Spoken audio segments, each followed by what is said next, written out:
Hello दोस्तों, स्वागत है आपका मेरे YouTube चैनल पर। आज का हमारा टॉपिक है हृदय का नामांकित चित्र बनाते हुए इसका वर्णन कीजिए तथा इसकी क्रिया विधि को समझाइए। आज मैं आपको हृदय के बारे में एकदम सिंपल तरीके से बताने जा रहा हूँ। ये तरीका आप अपनी जिंदगी में कभी भी नहीं भूलेंगे। सबसे पहले हमें क्या करना होगा, हृदय का चित्र है वो बनाना होगा। हृदय के चित्र को बनाना भी मैं आपको एकदम आसान तरीके से सिखा रहा हूँ। तो सबसे पहला हमारा कार्य क्या होता है, हृदय का चित्र बना लेते हैं। हम जानते हैं कि हृदय जो होता है वो एक बंद मुट्ठी के आकार का होता है। चलो फिर बनाते हैं हम हृदय का नामांकित चित्र। ठीक है, सबसे पहले हमें एक बंद मुट्ठी से अपने चारों एक रूपरेखा बनानी है। ठीक है, ये बना लिया हमने। इसे यहां से जोड़ देते हैं। जोड़ दी।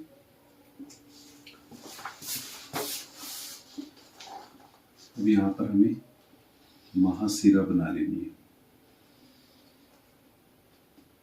ये हमारी हो गई महाशिरा।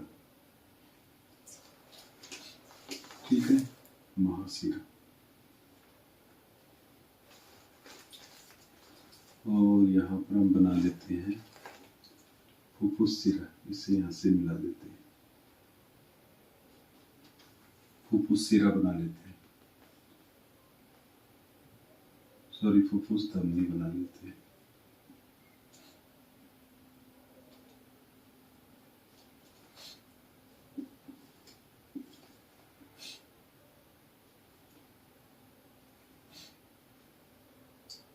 फुफ्फुस धमनी।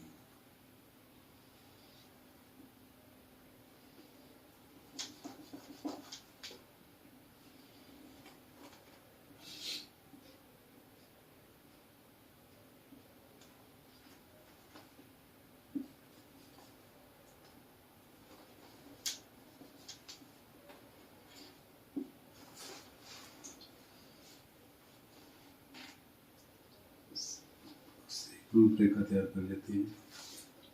साइड से भी इसे इसके अंदर लेना है। ठीक है, ये अंदर आएगी और इसे यहाँ से जोड़ देते हैं। ठीक है, और यहाँ पर हम महाधमनी बनाते हैं।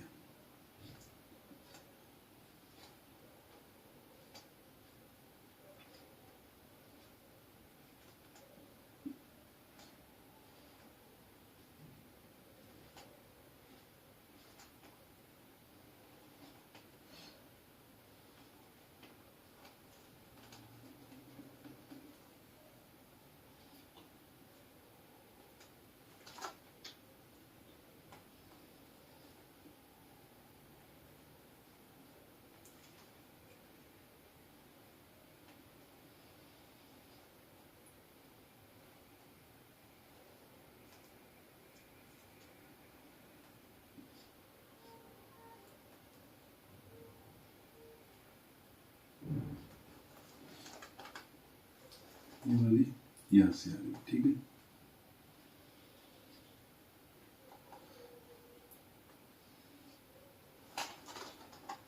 यहाँ से जोड़ देते हैं।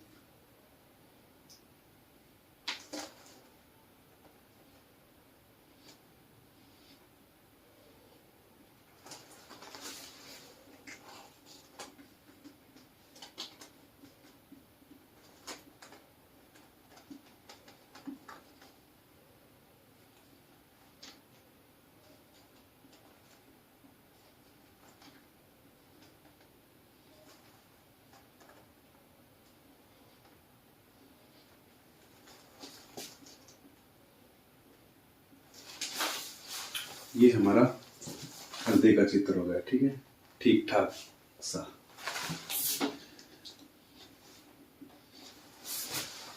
अब इनको नामांकित कर देते हैं, नाम दे देते हैं। ठीक है, ये हमारी होगी महाशिरा।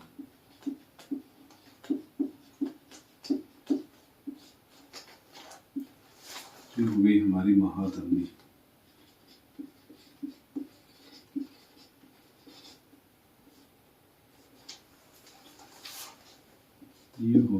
फुफ्फुस, फुफ्फुस धमनी, ये होगी हमारी फुफ्फुस सिरा।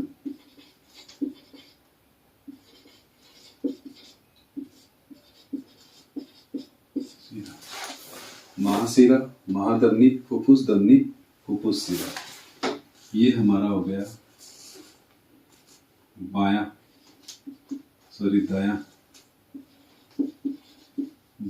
आलिंद, ये हो गया हमारा बायां आलिंद।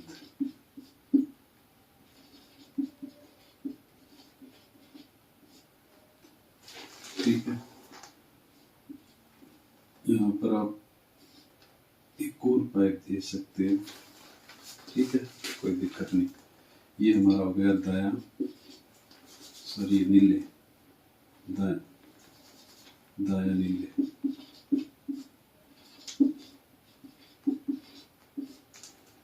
ये हमारा बायां नीले, ये हमारा बायां आलिंद है।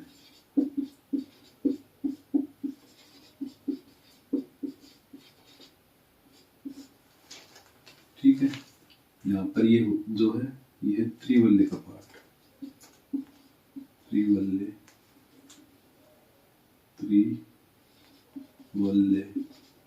कपाट।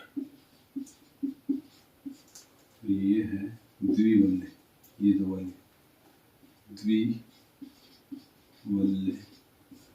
कपाट। ये हमारा क्या हो गया, हृदय का नामांकित चित्र हो गया। महाशिरा, महाधमनी, फुफ्फुस धमनी, फुफ्फुस सिरा, बायां आलिंद, दायां आलिंद, बायां नीले, दायां नीले, द्विवल्ले कपाट और त्रिवल्ले कपाट। अब हम इसका वर्णन करते हैं। देखिए, वर्णन करने के लिए हमें क्या लिखना होता है, हम लिखते हैं कि हृदय एक बंद मुट्ठी के आकार का लाल रंग का एक पेशी अंग होता है, मासल अंग पेशी अंग होता है। ठीक है, इसमें दो आलिंद तथा दो नीले पाए जाते हैं। आलिंद साइज में छोटे तथा नीले साइज में थोड़े बड़े होते हैं। इसको हम लंबवत ले तो दो भाग में बढ़ जाता है। इसको लंबवत लेंगे तो दो भाग में बढ़ जाता है, बायां भाग और दायां भाग। ठीक है, दायां भाग और बायां भाग। दाएं भाग में क्या आएंगे, दाएं भाग में आएंगे दायां आलिंद, दायां नीले। इनको बीच में बांटने वाले को त्रिवल्ले कपाट, दाएं आलिंद और दाएं नीले को बांटने वाले भाग को कहेंगे त्रिवल्ले कपाट, और बाएं आलिंद और बाएं नीले को बांटने वाले भाग को कहेंगे द्विवल्ले कपाट। ठीक है, और इसके चारों ओर एक आवरण पाया जाता है जिसे हृदय आवरण कहते हैं। ये क्या करता है, एक द्रव होता है जो इसकी बाहरी आघातों से रक्षा करता है। ये क्या हो गया, हमारा हृदय का वर्णन हो गया। ठीक है ना, क्या क्या चीज बोली हमने बोला कि हृदय एक बंद मुट्ठी के आकार का मासल अंग होता है। ठीक है, पेशी अंग होता है। इसके चारों ओर एक आवरण पाया जाता है जिसे हृदय आवरण कहते हैं। हृदय आवरण में द्रव उपस्थित होता है जो हमारी बाहरी आघातों से रक्षा करता है। ठीक है, इसमें दो आलिंद तथा दो नीले पाए जाते हैं। ऊपरी भाग में आलिंद तथा निचले भाग में क्या पाए जाते हैं, नीले पाए जाते हैं। ठीक है, इसको हम लंबवत लें तो दो भागों में यह बन जाता है, दो भागों में बायां भाग और दायां भाग। बाएं भाग में क्या होंगे, बायां आलिंद तथा बायां नीले। इन दोनों को बांटने वाले भाग को क्या बोलेंगे हम, द्विवल्ले कपाट। और इन दोनों भाग को दायां आलिंद और दायां नीले को बांटने वाले भाग को हम क्या बोलेंगे, त्रिवल्ले कपाट। इस चित्र के द्वारा हम इसके बारे में लिख सकते हैं। ठीक है, अब हमारी आती है क्रिया विधि। देखिए, क्रिया विधि क्या होती है, किस तरीके से कार्य करता है। कार्य किस तरीके से करेगा, क्या होगा कि जो अशुद्ध रक्त होगा या जिसमें अशुद्धियां होगी, वो क्या होंगी, अशुद्धि युक्त जो रक्त होगा वो यहाँ से प्रवेश करेगा, महाशिरा द्वारा यहाँ से प्रवेश करेगा। और प्रवेश करने के बाद पर कहाँ जाएगा, ये यहाँ पर प्रवेश करके ये यहाँ पर आएगा, यहाँ पर प्रवेश करेगा। यहाँ पर आकर ये क्या करेगा, यहाँ पर प्रवेश करेगा। यहाँ पर प्रवेश करने के बाद क्या होगा, यहाँ पर ये इकट्ठा होगा। इकट्ठा होने के बाद, ये फुल होने के बाद में क्या होगा, ये त्रिवल्ले कपाट जो है ये खुल जाएगा। ये त्रिवल्ले कपाट है वो क्या हो जाएगा, खुल जाएगा। खुलने के बाद क्या होगा, जो खून होगा, अशुद्ध रक्त होगा, वो कहाँ पर आ जाएगा, दाएं नीले में आ जाएगा। महाशिरा द्वारा दाएं आलिंद में आता है, यहाँ पर दाएं आलिंद में ये इकट्ठा होने के बाद त्रिवल्य कपाट है वो खुल जाते हैं। ठीक है, ये त्रिवल्य कपाट खुलने के बाद कहाँ पर जाएगा, ये दाएं नीले में जाएगा। दाएं नीले में जाने के बाद भी क्या होगा, यहाँ पर ये इकट्ठा होगा। यहाँ से इकट्ठा होने के बाद में क्या करेगा, यहाँ पर आने के बाद ये क्या करेगा, इसमें प्रवेश करेगा। ये देखिए क्या है, ये हमारी फुफ्फुस धमनी, फुफ्फुस धमनी द्वारा ये क्या करेगा, यहाँ से प्रवेश करेगा। फुफ्फुस धमनी द्वारा ये यहाँ पर चला जाएगा, फेफड़ों में चला जाएगा। फेफड़ों में जाने के बाद फेफड़ों से ये क्या करेगा, ऑक्सीजन ग्रहण करेगा, यानी कि ऑक्सीकृत होगा। खून क्या होगा, ऑक्सीकृत होगा। ऑक्सीकृत होने के बाद, ऑक्सीकृत होने के बाद ये क्या करेगा, फेफड़ों से फुफ्फुस शिरा द्वारा, फेफड़ों से क्या करेगा, फुफ्फुस शिरा द्वारा ये आ जाएगा बाएं आलिंद में। ठीक है, फेफड़ों में जाएगा। फेफड़ों में जाने के बाद में क्या करेगा, वहां पर उसका शुद्धिकरण होगा। शुद्धिकरण होने के बाद में उसमें ऑक्सीजन आ जाएगी। ऑक्सीजन के साथ जो खून होगा वो कहां पर आएगा, फुफ्फुस शिरा द्वारा बाएं आलिंद में यहाँ पर इकट्ठा होगा। यहाँ पर इकट्ठा होगा, ठीक उसी प्रकार यहाँ पर इकट्ठा होगा। यहाँ पर इकट्ठा होने के बाद ये फुल हो जाएगा। फुल होने के बाद क्या होगा, ये द्विविल्य कपाट है वो क्या कर लेंगे, खुल जाएंगे। ये द्विविल्य कपाट खुलने के बाद क्या होगा, ये जो खून है वो क्या करेगा, बाएं नीले में आ जाएगा। बाएं आलिंद से कहां पर आ जाएगा, बाएं नीले में। यहाँ पर फुल होगा। यहाँ से फुल होने के बाद, यहाँ से फुल होने के बाद ये क्या होगा, यहाँ से फुल होने के बाद ये क्या करेगा, यहाँ से क्या किया, ये फुफ्फुस धमनी से फेफड़ों में गया। फेफड़ों से क्या कहां पर आए, फुफ्फुस शिरा। फुफ्फुस शिरा द्वारा कहां पर आ जाएगा, फुफ्फुस शिरा द्वारा ये आ जाएगा हमारे बाएं आलिंद में। बाएं आलिंद में आने के बाद भी कहां पर जाएगा, ये यहाँ पर आएगा बाएं नीले में। बाएं नीले में इकट्ठा होगा सूत्रक। ये सूत्रक क्या करेगा, यहाँ पर इकट्ठा होने के बाद इस नली में से, ये नली देखो कौन सी है, महाधमनी। इसमें से क्या करेगा, ये इसमें से होते हुए महाधमनी में जाएगा। यानी कि बाएं नीले से खून कहां पर जाएगा, महाधमनी में जाएगा। महाधमनी द्वारा क्या करेगा, ये पूरे शरीर में पंप हो जाएगा। ये त्रिवल्य कपाट क्या करते हैं, इस रक्त को विपरीत दिशा में जाने से रोकते हैं। यहाँ पर देखिए क्या करेगा, यहाँ पर खून आया। खून आने के बाद में यहाँ क्या हुआ, ये इकट्ठा हुआ। इकट्ठा होने के बाद में यहाँ पर फुल हो गया। ये त्रिवल्य कपाट खुले। खुलने के बाद ये यहाँ पर आ गया। यहाँ पर अंदर आते ही क्या हो गई, वापस बंद हो गई। वापस बंद होने के बाद क्या होगा, खून है वो वापस नहीं जा सकता। वापस नहीं जाएगा तो कहां से जाएगा, इसमें प्रवेश करके चला जाएगा। तो ये त्रिवल्य कपाट और द्विवल्य कपाट का क्या कार्य होता है, खून को विपरीत दिशा में जाने से रोकते हैं। तो इसकी क्रिया विधि में क्या होगा, सबसे पहले रक्त है वो कहां पर होगा, महाशिरा में। महाशिरा से सीधा जाएगा ये दाएं आलिंद में। कहां पर जाएगा, दाएं आलिंद में। यहाँ पर देखिए ये चित्र के द्वारा हम समझ सकते हैं। यहाँ पर आया, यहाँ पर आके ये इकट्ठा हो गया। ठीक है, दाएं आलिंद में आने के बाद में त्रिवल्य कपाट खुलेंगे और दाएं आलिंद से सीधे कहां पर जाएंगे, दाएं नीले में।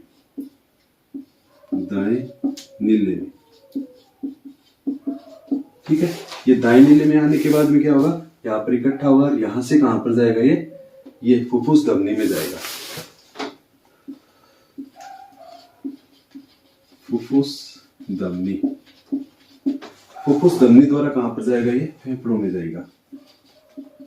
फेफड़ों में कहां पर जाएगा, फेफड़ों में। फेफड़ों में जाने के बाद में क्या करेगा, ये ऑक्सीजनित हो जाएगा, ऑक्सीकृत यानी कि ऑक्सीजन से युक्त हो जाएगा। ऑक्सीजन से युक्त होने के बाद में क्या करेगा, फेफड़ों से वापस फुफ्फुस शिरा द्वारा, फेफड़ों से कहां पर आएगा, फुफ्फुस शिरा,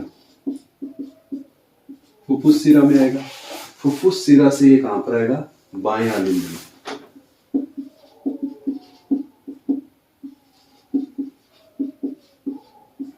कहां पर आएगा, बाएं आलिंद में। बाएं आलिंद में आने के बाद ये क्या करेगा, यहाँ पर इकट्ठा होगा। यहाँ से कहां पर जाएगा, ये बाएं नीले में जाएगा।